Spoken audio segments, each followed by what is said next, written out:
जय हिंद दोस्तों, नमस्कार, नमस्ते, गुड इवनिंग। आप सभी साथियों का जीके क्लासेज में हार्दिक स्वागत और अभिनंदन है।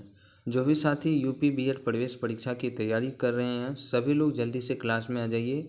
आप सभी के लिए बहुत ही महत्वपूर्ण क्लास है ये, और इस क्लास में हम लोग सामान्य ज्ञान यानी जीके के महत्वपूर्ण संभावित प्रश्नों को डिस्कस करेंगे, जो आपकी परीक्षा के लिए बहुत ही महत्वपूर्ण है।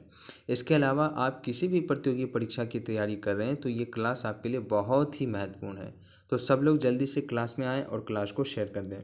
जो भी साथी चैनल पे नए आते हैं, सबसे पहले चैनल को सब्सक्राइब कर लें। उसके बाद में आपको बेल आइकन को प्रेस करना है तथा ऑल पर क्लिक करना है, ताकि न्यू और लेटेस्ट नोटिफिकेशन आपको समय के अनुसार मिलता रहे।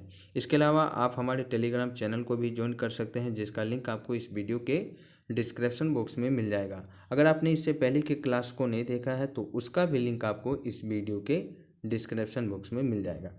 क्लास अगर आपको पसंद आता है, क्लास को लाइक कर दीजिए, अपने सभी साथियों में शेयर कर दीजिए, और कमेंट बॉक्स में कमेंट करके ज़रूर बताएं कि क्लास आपको कैसा लगा। ठीक है, तो चलिए क्लास की शुरुआत करते हैं।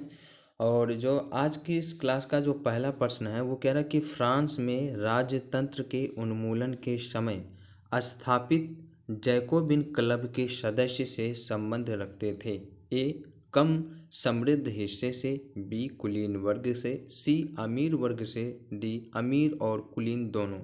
तो इसका सही जवाब हो जाएगा ए, कम समृद्ध हिस्से से। जैकोबिन क्लब के जो सदस्य थे वो मुख्यतः समाज के कम समृद्ध हिस्से से संबंध रखते थे।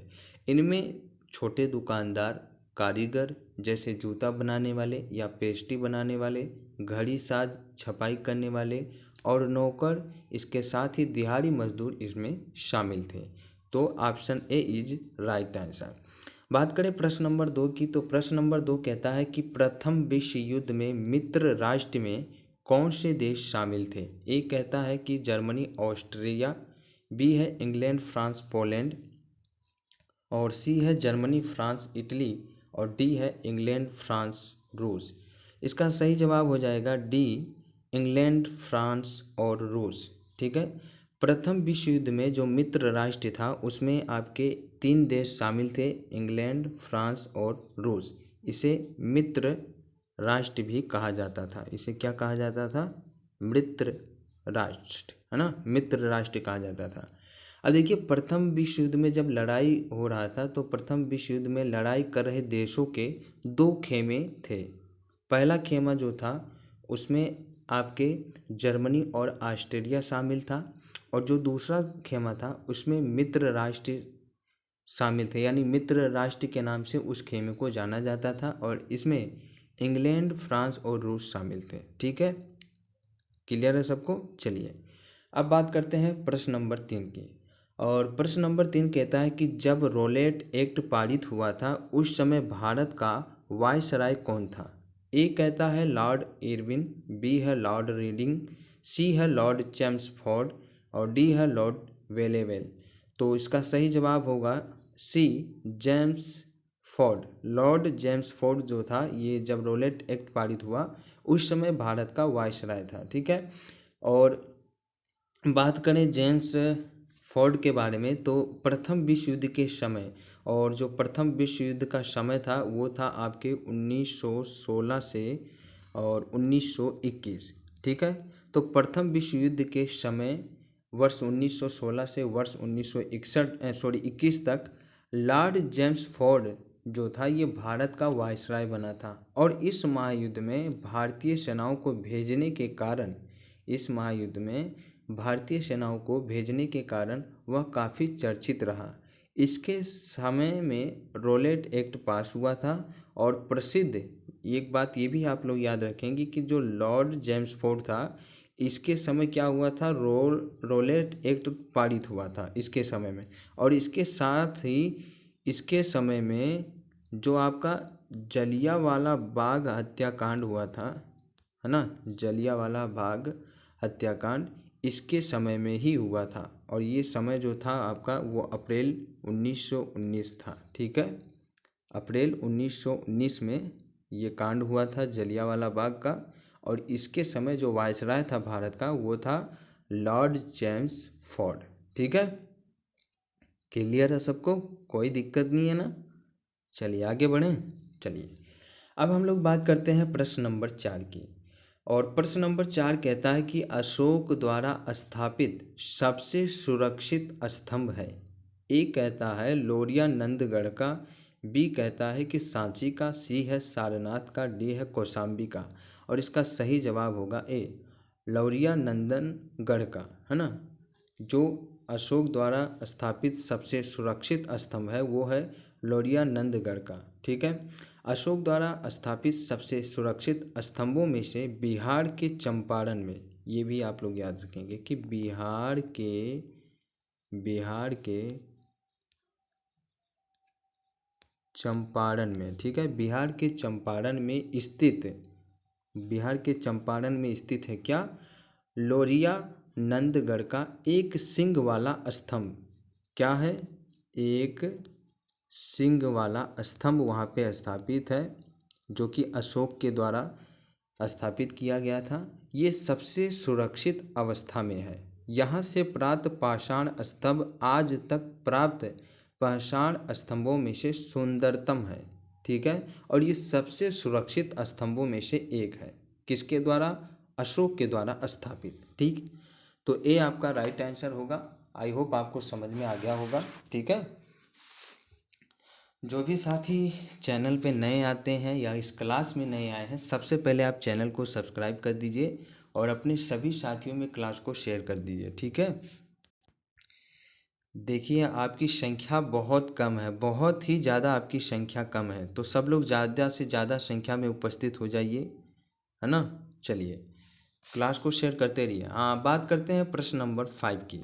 प्रश्न नंबर 5 कहता है कि अमीर खुसरो ने किसके विकास में अग्रगामी भूमिका निभाई। ए ब्रजभाषा, बी अवधी, सी खड़ी बोली, डी भोजपुरी। सही जवाब होगा सी खड़ी बोली। अमीर खुसरो ने खड़ी बोली के विकास में अग्रगामी भूमिका निभाई है। इन्हें खड़ी बोली का प्रथम कवि माना जाता है। अमीर खुसरो को खड़ी बोली का प्रथम कवि माना जाता है। ठीक है, ये क्वेश्चन याद रखेंगे आप लोग। अमीर खुसरो ने सितार का आविष्कार किया था। अमीर खुसरो ने किसका आविष्कार किया था, तो ये सितार का आविष्कार किया था। ये भी क्वेश्चन पूछ सकता है कि सितार का आविष्कार किसने किया, तो अमीर खुसरो ने। और हिंदी खड़ी बोली का प्रथम कवि कौन है, तो अमीर खुसरो है। ठीक है, तो option C is right answer. बात करते हैं प्रश्न नंबर 6 की। किसके प्रशासन काल में अस्थायी बंदोबस्त प्रारंभ किया गया। A Warren Hastings, B Lord Cornwallis, C Sir John Shore and D Lord Wellesley. सही जवाब होगा बी लॉर्ड कॉर्नवालिस, है ना। देखिए बंगाल में जो भू राजस्व वसूली का अधिकार किसे दिया जाए तथा कितने समय के लिए दिया जाए, इस पर अंतिम निर्णय जो था वो कॉर्नवालिस ने सर जॉन शोर के सहयोग से लिया था। किसके सहयोग से लिया था, सर जॉन शोर के सहयोग से। और अंतिम रूप से जमींदारों को भूमि का स्वामी मान लिया गया था। जो अंतिम रूप था यानी जो निर्णय आया, उस निर्णय के हिसाब से जो जमींदार थे उनको भूमि का स्वामी मान लिया गया। तो बंगाल में क्या हुआ था कि भू राजस्व वसूली का अधिकार किसे दिया जाए और कितने समय के लिए दिया जाए, इस पर निर्णय चल रहा था। और इसका जो अंतिम निर्णय था वो कॉर्नवालिस ने सर जॉन शोर के सहयोग से लिया था। और इसमें अंतिम रूप में ये कहा गया कि जमींदारों को ही भूमि का स्वामी मान लिया गया। ठीक है, तो option B is right answer. बात करते हैं प्रश्न नंबर 7 की। प्रश्न नंबर 7 कहता है कि कलहण की राज तरंगिणी को किसने आगे बढ़ाया। ए कहता है विल्हण अयो मेरुतुंग, बी कहता है विल्हण अयो मम्मट, सी है जौनराज अय मेरुतुंग, डी है जौनराज अय श्रीतर। सही जवाब होगा डी जौनराज अयो श्रीतर। कलहड़ की जो राज तरंगिणी है इसको जौनराज प्रज्ञाभट्ट अयोश्री तन ने आगे बढ़ाया था। तो जब आपसे पूछा जाए कि कलहड़ की राज तरंगिणी को, है ना, कलहड़ की जो राज तरंगिणी है इसको आगे किसने बढ़ाया, तो इसको आगे बढ़ाया है जौनराज श्रीतर। और एक नाम और याद रखेंगे आप लोग, प्रज्ञा भट्ट, है ना, प्रज्ञा भट्ट। इन तीनों ने मिलकर इसको आगे बढ़ाया है। जोनराज अयोश्रीतर द्वारा द्वितीय राजतरंगिणी की रचना की गई थी। और जोनराज और श्रीतर द्वारा इन्होंने क्या किया था कि द्वितीय राजतरंगिणी की स्थापना मतलब रचना की थी। सोनराज द्वारा रचित द्वितीय राजतरंगिणी में 1149 ईस्वी से 1450 ईस्वी तक के कश्मीर के इतिहास की जानकारी मिलती है। तो पूरा मामला क्या है? पूरा मामला ये है कि जो कलहण की राजतरंगिणी है, इसको आगे बढ़ाने का जो श्रेय जाता है वो जाता है जोनराज, प्रज्ञाभट्ट और श्रीतर को। जोनराज और श्रीतर द्वारा द्वितीय राजतरंगिणी की रचना भी की गई थी। और सोनराज जो थे, सोनराज ने रचित द्वितीय राजतरंगिणी में 1149 ईस्वी से 1149 ईस्वी से 1450 ईस्वी तक कश्मीर के इतिहास की जानकारी राजतरंगिणी द्वितीय में दिया था। ठीक है, तो ये आपको याद होना चाहिए। चलिए बात करते हैं प्रश्न नंबर 8 की। और प्रश्न नंबर 8 कहता है कि निम्नलिखित में से किस सागर में लवणता सबसे अधिक है? ए कहता है कि कैस्पियन सागर है, बी कहता है भूमध्य सागर है, सी है लाल सागर, डी है मृत सागर। सही जवाब हो जाएगा डी, मृत सागर। मृत सागर में लवणता जो है वो सबसे अधिक है। ठीक है, और मृत सागर जो है ये आपके कहाँ पाया जाता है? तो ये आपका स्थित है इजराइल जॉर्डन, है ना, इजराइल जॉर्डन में। ठीक है, इजराइल जॉर्डन, इसकी जो लवणता है वो सबसे ज़्यादा है, यानी आप कह सकते हैं कि 24% इसकी लवणता है। वैसे सबसे ज़्यादा लवणता वान लील तुर्की की जो है ना, अगर आपसे पूछा जाए कि वैसे अगर सबसे ज़्यादा लवणता जो है वो किसकी है, तो वो है वान लील, वान लील, जो कि कहाँ पे स्थित है? ये आपकी स्थित है तुर्की में। और इसकी जो लवणता का प्रतिशत है वो है 330%। कितना है? 330%, है ना।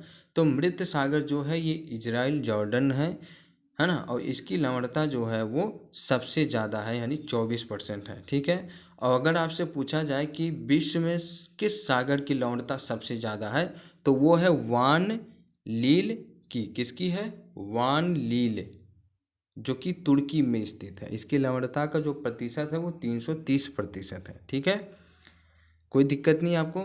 आया समझ में? चलिए साहब आगे बढ़ते हैं और बात करते हैं प्रश्न नंबर 9 की।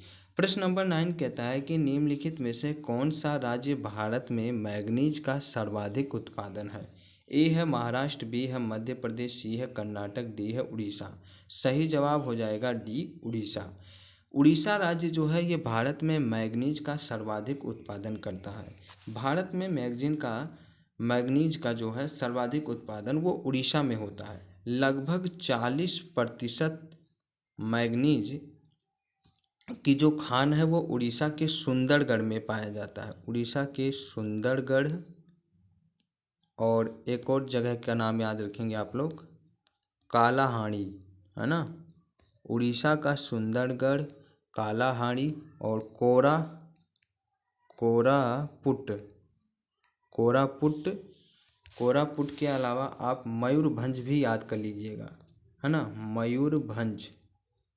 ठीक है, मयूरभंज। तो कहने का मतलब क्या है कि भारत में जो मैग्नीज का सर्वाधिक उत्पादन है वो उड़ीसा में होता है, और लगभग 40% मैग्नीज की जो खानें हैं वो उड़ीसा के सुंदरगढ़ में है, कालाहांडी में है, कोरापुट में है और मयूरभंज में है। ठीक है, ये उड़ीसा के 4 ज़िले हैं, सुंदरगढ़, कालाहांडी, कोरापुट और मयूरभंज। यहाँ पे जो है सबसे ज़्यादा मात्रा में मैग्नीज का उत्पादन होता है, लगभग 40%। ठीक है, कर्नाटक जो है, कर्नाटक जो है ये दूसरा प्रमुख राज्य है जो 30% मैग्नीज का उत्पादन करता है। किसका उत्पादन करता है? मैग्नीज का। तो भारत में सर्वाधिक उत्पादन उड़ीसा राज्य करता है और दूसरे नंबर पे आपके कर्नाटक राज्य करता है, लगभग 30%। ठीक है, तो आई होप आपको समझ में आ गया होगा, कोई दिक्कत नहीं आई होगी, है ना। क्लास को लाइक शेयर करते रहिए। देखिए बहुत कम संख्या में आप लोग आते हैं, ये कोई बात नहीं है, ज़्यादा से ज़्यादा संख्या में आइए, ठीक है। चलिए बात करते हैं प्रश्न नंबर 10 की। प्रश्न नंबर 10 कहता है कि निम्न में से कौन सा सही सुमेलित नहीं है। ए कहता है कि नांगल बांध जो है ये सतलज नदी पर है। बी कहता है कि सरदार सरोवर परियोजना ये नर्मदा नदी पर है। और सी है नागा अर्जुन सागर जो कि गोदावरी नदी पर है। डी है हीराकुंड बांध जो कि महानदी पे है। तो आपको बताना है कि इनमें से कौन सा कथन या कौन सा स्टेटमेंट जो है वो सही सुमेलित नहीं है। सही जवाब हो जाएगा ऑप्शन नंबर सी, यानी नागा अर्जुन सागर जो है ये गोदावरी नदी के तट पर नहीं है। ये आपका गलत कथन है। क्यों? क्योंकि देखिए नागा अर्जुन सागर बांध जो है ये आंध्र प्रदेश में स्थित है। कहाँ पे स्थित है? ये आपके आंध्र प्रदेश में स्थित है। और आंध्र प्रदेश में जानते हैं कहाँ पर स्थित है? आंध्र प्रदेश के हैदराबाद में। आंध्र प्रदेश के हैदराबाद में एक नदी है। कौन सी नदी है? वो नदी का नाम है कृष्णा नदी, ठीक है। एक सेकंड। आंध्र प्रदेश के हैदराबाद में कृष्णा नदी के तट पर नागा अर्जुन सागर बांध जो है ये बना है, जो कि सिंचाई व बिजली उत्पादन के प्रयोग में लाया जाता है। तो नागा अर्जुन सागर जो है ये कहाँ पे स्थित है आपका? ये आंध्र प्रदेश हैदराबाद की कृष्णा नदी के तट पर स्थित है। नागल बांध आपके सतलज नदी पर है, ये आपका सही है। सरदार सरोवर परियोजना ये आपके नर्मदा नदी के तट पर है, ये भी आपका सही है। हीराकुंड बांध आपका महानदी के तट पर है, ये भी सही है। तो ऑप्शन सी इज आपका राइट आंसर होगा, क्योंकि ये आपका गलत कथन था, ठीक है। चलिए बात करते हैं प्रश्न नंबर 11 की। सूर्य के चारों ओर परिक्रमा में निम्न में से कौन सा ग्रह अधिकतम समय लेता है? ए है पृथ्वी, बी है बृहस्पति, सी है मंगल, डी है शुक्र। सही जवाब हो जाएगा बी, बृहस्पति, है ना। पृथ्वी के चारों ओर, माफ कीजिएगा, सूर्य के चारों ओर परिक्रमा में बृहस्पति ग्रह जो है ये सबसे ज़्यादा समय लेता है, ठीक है। देखिए अब हम लोग बात करते हैं ग्रह और उनका परिक्रमण समय क्या होता है। देखिए अगर मैं बात करूं बुध की, ठीक है, तो जो बुध ग्रह है ये आपके 88 दिन, कितने दिन? 88 दिन। बुध जो है ये आपके 88 दिन जो है सूर्य का परिक्रमा करता है। वहीं अगर मैं बात करूं शुक्र की, तो शुक्र जो है, एक सेकंड माफ कीजिएगा, है ना। हाँ, अगर मैं बात करूं शुक्र की, तो शुक्र जो है आपका ये 224.7 दिन जो है ये आपके सूर्य का परिक्रमण करता है।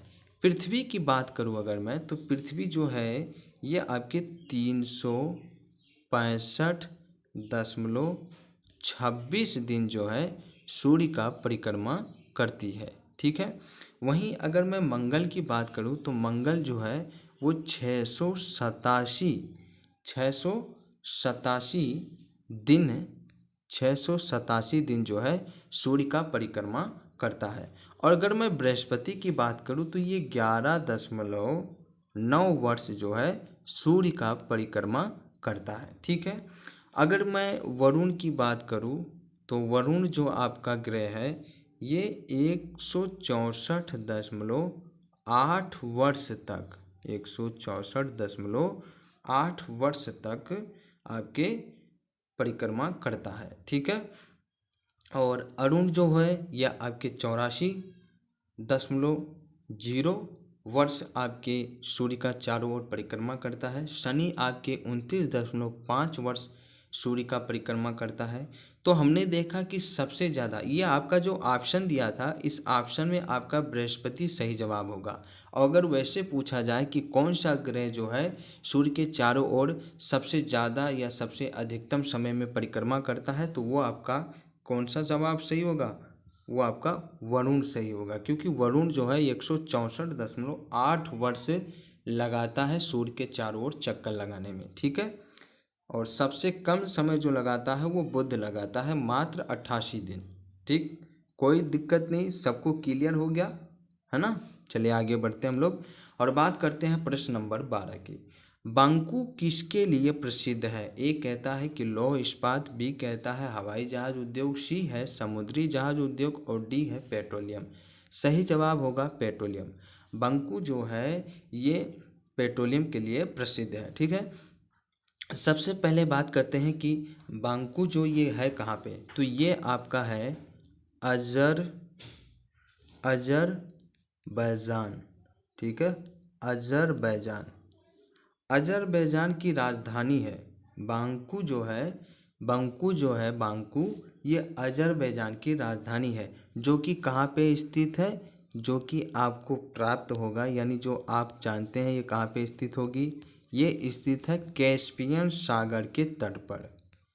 ठीक है, अजरबैजान जो है ये कैस्पियन सागर के तट पर स्थित है और इसकी राजधानी है बांकू। ठीक है, ये जो है ये सबसे बड़ा शहर है और बांकू जो है ये पेट्रोलियम के लिए प्रसिद्ध है।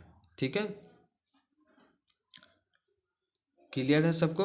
तो बांकू है अजरबैजान की राजधानी, जो कि कैस्पियन सागर के तट पर स्थित सबसे बड़ा शहर है।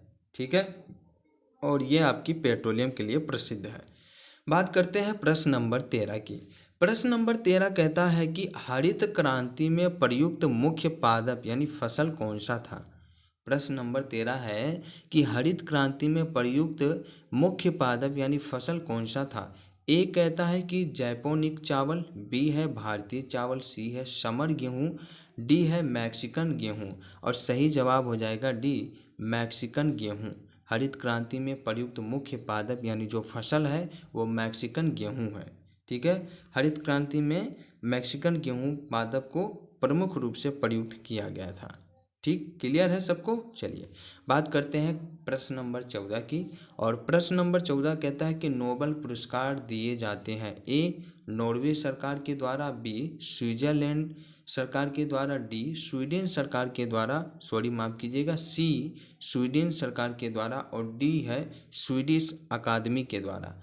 सही जवाब हो जाएगा डी स्वीडिश अकादमी के द्वारा।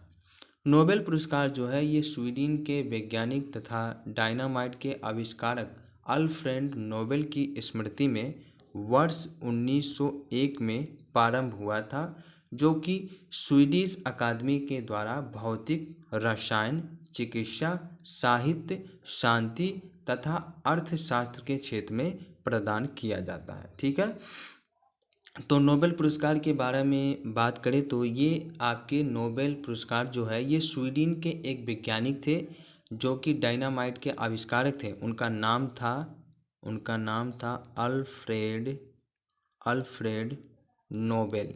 ठीक है, अल्फ्रेड नोबेल की अल्फ्रेड नोबेल की स्मृति में वर्ष 1901 में इस पुरस्कार की शुरुआत की गई थी। और ये पुरस्कार जो है ये किसके द्वारा दिया जाता है? स्वीडिश अकादमी के द्वारा दिया जाता है। ये आपको दिया जाता है भौतिकी के क्षेत्र में, रसायन के क्षेत्र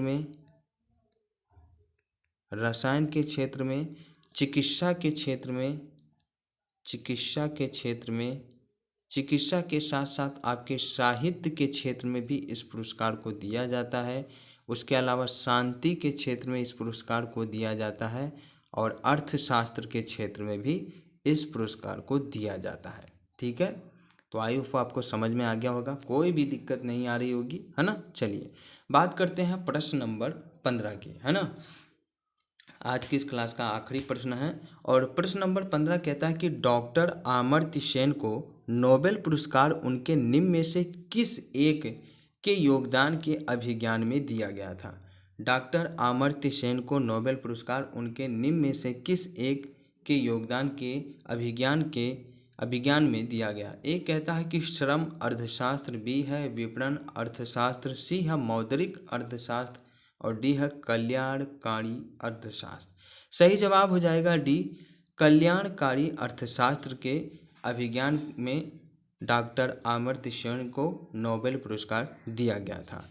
अमर्त्य सेन विश्व में कल्याणकारी अर्थशास्त्र के प्रणेता माने जाते हैं और इन्हें कल्याण अर्थशास्त्र पर कार्य करने के लिए नोबेल पुरस्कार से सम्मानित किया गया था। ठीक है, तो साथियों, आज की इस क्लास में हम लोगों ने सामान्य ज्ञान यानी जीके के महत्वपूर्ण प्रश्नों को डिस्कस किया, जो आपकी बीएड एग्ज़ाम के लिए बहुत ही महत्वपूर्ण है।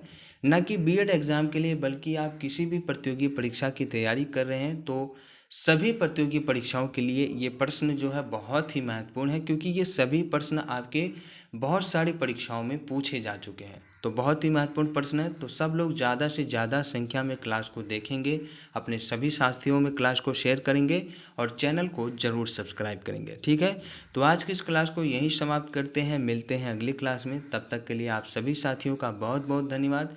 Thank you very much. जय हिंद, जय भारत।